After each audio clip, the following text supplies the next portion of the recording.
Assalamualaikum warahmatullahi wabarakatuh. Perkenalkan, nama saya Ulfa Nabila. Saya dari Prodi Bahasa dan Sastra Indonesia dari Universitas Abulia Tama.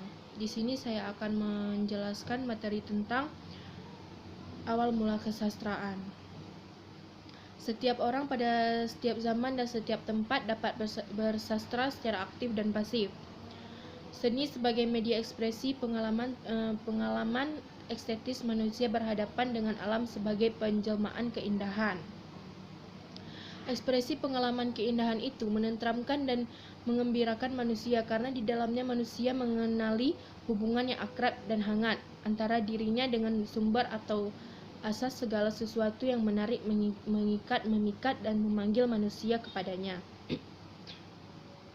Sastra berkaitan erat dengan spiritual, oleh karena itu pada awal mula gejala sastra adalah religius.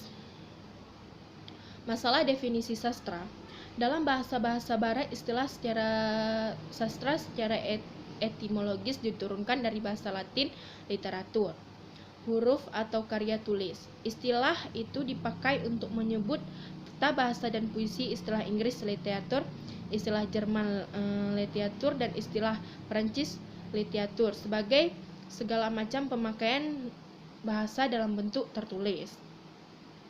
Dalam bahasa Indonesia, kata sastra diturunkan dari bahasa Sanskerta, artinya mengajar, memberi petunjuk atau instruksi, mengarahkan.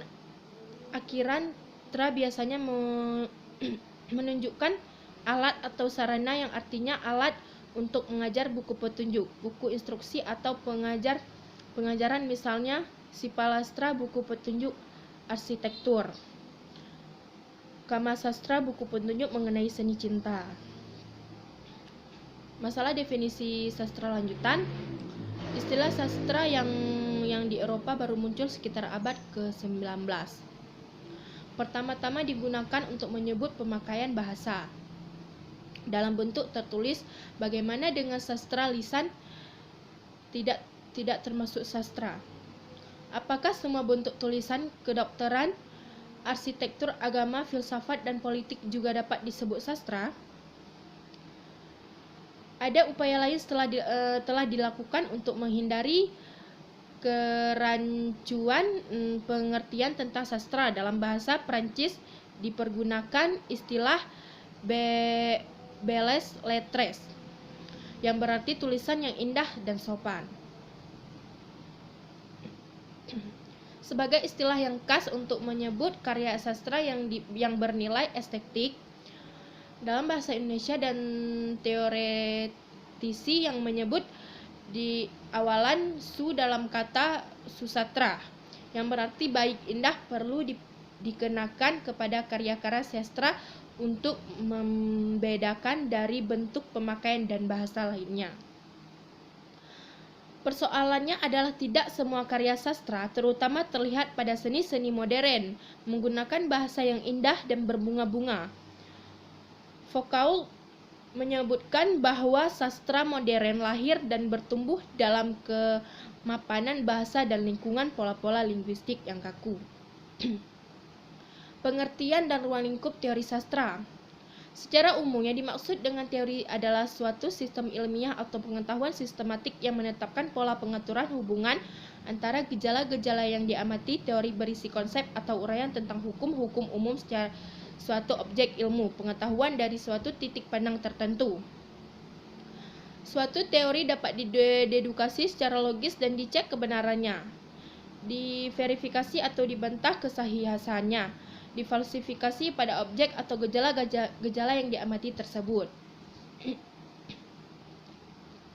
Rene Wellek dan Austin Warren. Sastra adalah suatu kegiatan kreatif sederajatan karena seni, sedangkan teori sastra, kritik sastra, dan sejarah sastra merupakan cabang ilmu sastra.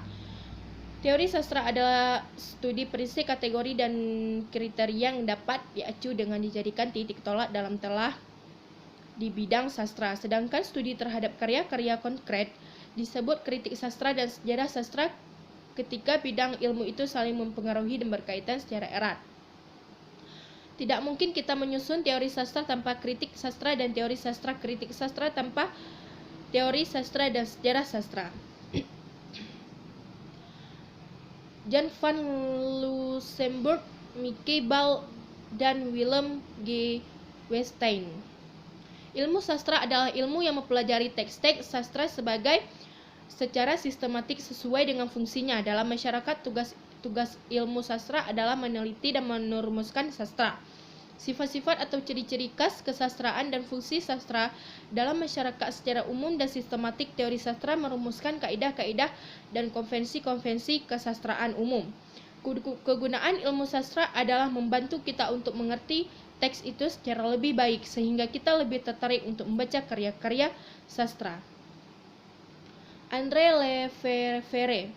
Sastra adalah pengetahuan kemanusiaan yang sejajar dengan bentuk hidup itu sendiri. Dengan demikian, pertanyaan-pertanyaan terdapat sastra hanya akan terkesan absurd. Sama halnya misalnya dengan pertanyaan mengenai hidup, cinta, kematian, kerinduan. Aspek-aspek ini merupakan hal-hal yang tersendental dan sangat sukar diformalkan dalam logika ilmiah. Dengan bahasa apapun, sastra memiliki tempatnya sendiri dalam lingkup yang tidak ilmiah. Istilah yang digunakan literati Kloger pengetahuan kesastraan untuk menghindari kesan saintifik teori sastra yang menurutnya terlalu berbau akademis. Demikian dari saya. Jika ada kesalahan atau kekurangan, saya mohon maaf. Saya akhiri dengan mengucapkan wabillahi taufiq wal hidayah. Assalamualaikum warahmatullahi wabarakatuh.